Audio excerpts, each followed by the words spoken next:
Hello and welcome to The Gaggle, where we challenge and, if necessary, destroy media narratives. Well, it's Saturday, and that means that it's time for the thumbs up and thumbs down of the week. With me today is the co-founder of The Gaggle, Ciara Haley, and I'll start off. Yeah. My thumbs up, which may be a little unusual, but I thought that Trump's bravery in the face of the virus was commendable. I Man. think that when he walked out of Walter Reed on his two legs, he didn't use a wheelchair. He didn't have people helping him, Yeah. bring him to his car or a helicopter or whatever, and giving the two thumbs up signs. I thought that was commendable. I think that's what you look for in the first place from a leader, some Hmm. leader of a country. But I think it's also what you look for from humanity in general. I think you don't want to be a person who is laid low by illness. You Yeah. want to be positive. You want to be strong. You don't want to be cowering and terrified and seeing other people as disease carriers or just thinking that the only way out is to stay at home in your basement or in your bed and never venture out. You have to live your life on your feet.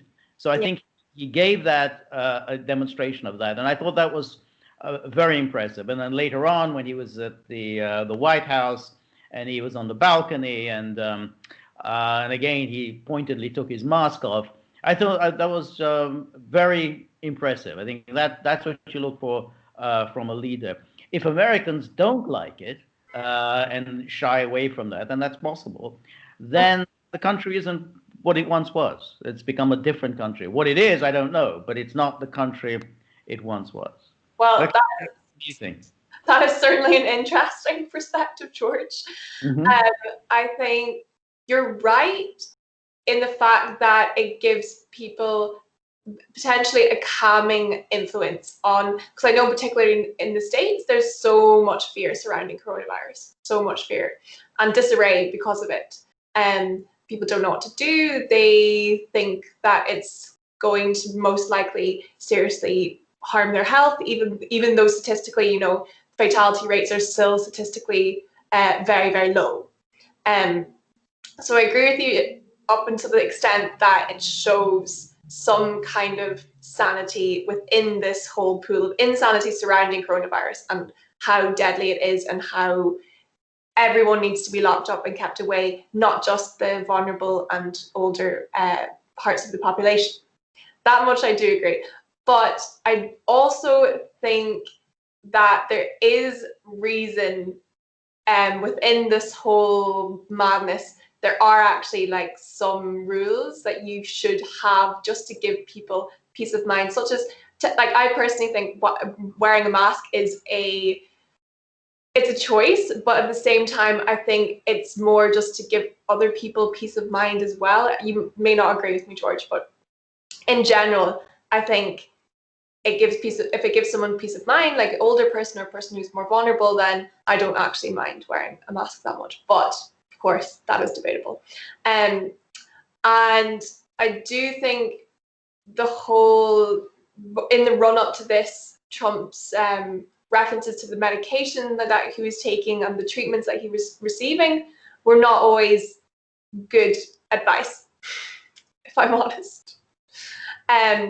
Because the best medical kind of procedures out there to deal with the virus is just to not do anything and to survive it.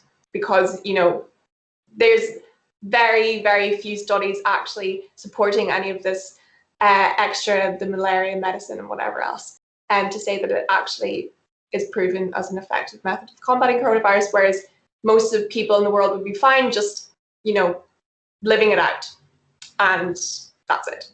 But I do agree that it's good when you have such a deep, tightly knit not of fear within one country, that you have a strong leader who comes out and says, well, look, I'm old, technically at risk, I'm fine. That much. Well, I think that's right. And as I was saying to Peter a few days ago on the gaggle, the exemplar there, in my mind, is General de Gaulle, who was the president of France and was the victim of I don't know how many assassination attempts. And Yeah. yet you saw him repeatedly out on the street. And there was a kind of a famous footage. You can see it on YouTube where shots are coming from some building, Yeah. and everybody around de Gaulle is diving, on the street. They're all huddled together, and de Gaulle is just standing there, pointing out, where's the shooting coming from. He's not diving anyway. He's saying, well, I want to know where the shooting is coming from. And I thought that's a president. That's somebody who is a leader of men. Actually, George, in terms of presidents who've had coronavirus, would you say the same for Boris Johnson, for example? Well, Boris Johnson was hit very hard. I mean, he obviously got very sick. Yeah. Now, whether the virus, I'm not sufficiently qualified to say whether was the virus more virulent back in April. Yeah. Is now, was the medical treatment then less sophisticated than it is now? I don't know, but he was obviously very sick. Yeah. Where Trump seems to have only been mildly sick, and he seems to be, fairly vigorous now. I mean, he's been, he was on for 2 hours yesterday with Rush Limbaugh. Then he was on with Tucker Carlson. He's going to hold a kind of a White House rally later today. He's going to have a rally tomorrow. This is a man who's maybe he's taking his life in his own hands. Who knows? Maybe he's taking huge risks. But on the other hand, you say, okay, that's what leaders do. They take huge risks. Yeah. Generals who go to the front line. They don't sit way hundreds of miles away from the front line planning their little battles on the maps. They want to actually be where the action is. And I think that's impressive. Yeah, I think it's interesting if you take the Johnson study as a case study to compare with Trump's virus history, and the fact that Boris Johnson prior to this had relatively low approval rates, but they actually improved after he got over the virus himself. Yes. Whereas I'm not sure if it's gone that way in the States. I don't know if you have an opinion on how it's turned. It's very hard to say. Yeah. Trump doesn't do victimhood very well. It's not in his nature to lie in bed with IV devices attached to him, and giving him little cups of tea and so on. He just doesn't do that. That's not. And again, that's kind of impressive. That, hey, don't feel sorry for me. I'm out of here. Yeah. Now, okay, that's not to blame Boris Johnson. I mean, if you're sick, you're sick. I mean, there's nothing you can do about it. But so that's why maybe he doesn't, that kind of affection and sympathy is something that, Trump never manages to win. Yeah, I suppose he's not a man to show any vulnerabilities to the public. Right. Exactly. Yeah. That's his thing. He's a kind of New Yorker. He's a tough guy. That's his persona. And I think he never wants to give that up. Yeah. Well, George, my thumbs up is, it's a thumbs up for the sake of my own emotional state, because given the first presidential debate format and how that went down, I find it extremely stressful to watch.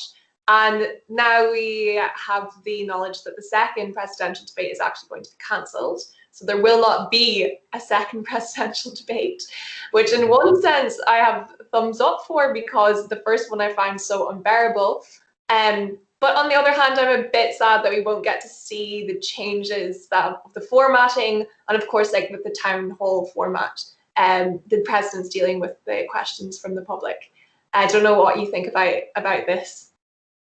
Well, that was kind of would be a segue into my thumbs down, which was that we've now had two one presidential debate, one vice presidential debate. Both of them were rather mediocre. Yeah. And my proposal would be to change the format completely, take it away from the Commission on Presidential Debates, Yeah. and do what the public would want to see. They want to see the two candidates going at it. That's what you see. When you have an argument, you want to see how an argument goes. You do need a moderator to make sure Yeah. that no one filibusters, no one interrupts constantly, Mhm. no one makes unfair personal attacks. So any personal attacks are out of bounds. I suppose. Uh, but yeah, don't talk about the Access Hollywood tape. Don't talk about Biden sniffing women's hair. Just sort of stick to the issues. And that's all the moderator. So it's like a boxing fight. The referee's just there to see a fair fight. He's not. He doesn't become a participant because what we I don't know if you have any opinion on the idea of having like timed out sections where the mics will go on mute after you've completed your 2 minute or whatever spiel that you have. No, I don't like that because then it allows moderators to decide at what point they should mute the mic. Whereas the issue, there might be some very important issue that's being debated. People want to hear how's this argument going to develop. Mm-hmm. And then when some moderator puts a mute, you feel like, who the hell is this person to decide that now's the time for muting? Yeah, no, very fair point. Very fair point. Yeah. Yeah. So that's what I want to say. Basically, going at it, or somebody else has proposed. I don't particularly have a view on that. Is you have some ideological journalist from the right, an ideological journalist from the left, and you have I don't know. You'd have, let's say, Tucker Carlson asks questions from Biden, Rachel Maddow asks questions from Trump. Yeah. And then see how it goes. So in other words, each one has to battle the best that the other side has. Yeah. I don't know. That's at least an idea. I think it would be better than what we have now. Yeah. Yeah. Well, I mean, what's come before has definitely not been enlightening or particularly interesting. I mean, it's just insulting constantly one another. But I mean, we have then the final debate to look forward to now, I guess, because this being cancelled means that there's only going to be one left. And by the time that there's that one left, I think they'll be fine to face one another. But it seems very final to have just one more chance. Right. No, that's right. So it is unfortunate that there'll only be one more debate. I think probably Trump stepped on his own foot there. Yeah. Because the moment he cried off, then of course the Biden people immediately booked something else for that night, and said, "Oh, that's it, too late. It ain't gonna happen." So yeah, that issue about the 20, which is it, the 15th? Yeah, that's already gone. So there's going to be just one more on the 22nd. Yeah, I wanted to know where your thumbs lie in the assessment of the $1.8 trillion relief bill proposal and the resumption of talks about that. Well, I mean, I think that it's one of those things that it's now, of course, everything is a political battle. Yeah. The Democrats know exactly what they're trying to do here. They want Trump to reject it. How do you reject it? You put in all sorts of boondoggles that they know that Trump will say no to. If Trump says no, then hey, he's the one who's causing hardship. So it's a political fight.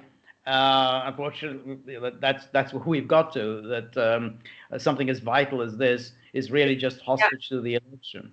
And politicized in such an extent that I don't see anything changing within the next, we have 3 weeks left, alongside this bill proposal and with the nomination for the Supreme Court seat, both having to be passed in the next 3 weeks. I don't think it's... That's right, yeah. Well, I think that they probably, that's the one that's an easier one, the Supreme Court nomination, because the Republicans have the votes.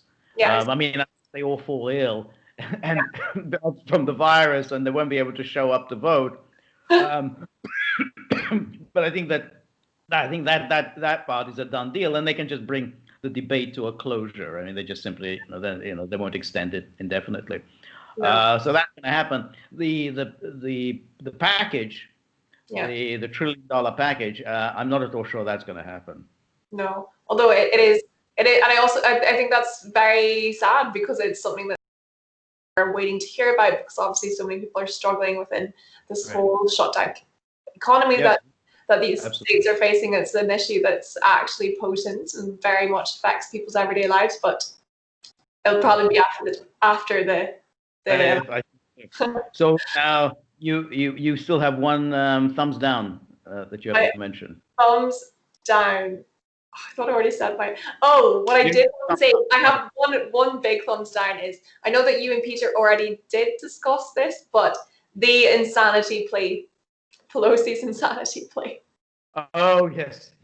I honestly think it was ridiculous. What's it? The non-compos mentis That's it. clause.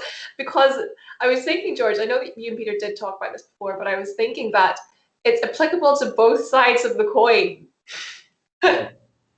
Right. That's right. And the funny thing is, of course, is that nothing that Trump has done since he came back from Walter Reed is in any way atypical. I mean, he has carried on in exactly the way that he's always carried on. 100%. So it's not like he's sort of going around, I don't know, doing handstands, on the South Lawn, or running after, I don't know, dogs or whatever. I mean, he's doing exactly what he does. He's tweeting, he's insulting people. I mean, so to say that, oh, he's mentally unbalanced, no evidence whatsoever for that. Yeah, I find it was such an baseless claim, where, I mean, it's more applicable to say that, for example, what we've heard throughout this whole election run was that Joe Biden is losing his mental competence with his memory and suggestions of Alzheimer's, etc., which is like applicable with the clause. Right. No, that's right. But even so, Congress really has no say in all of this. I mean, the 25th Amendment is quite clear. The decision of whether a president can continue is made by the vice president and the principals of the administration, which means cabinet officials. They reach an agreement as to whether the president is not able to function, and then when that happens, the vice president takes over. Congress has no say in this, so Pelosi is just doing a ridiculous piece of showmanship for nothing. I mean, she can't pass legislation on this, even if she had the votes. There's no way that that Congress can have any say in the succession. Yeah, I find it very, very strange. So thumbs down for me for that. Definitely thumbs down. All right, well, thank you very much, Ciara. So we've got the thumbs up, we've got the thumbs down, and next Saturday we'll have more thumbs up and thumbs down. Thanks, and remember, if you like the gaggle, please share, like, and subscribe. See you soon. Bye.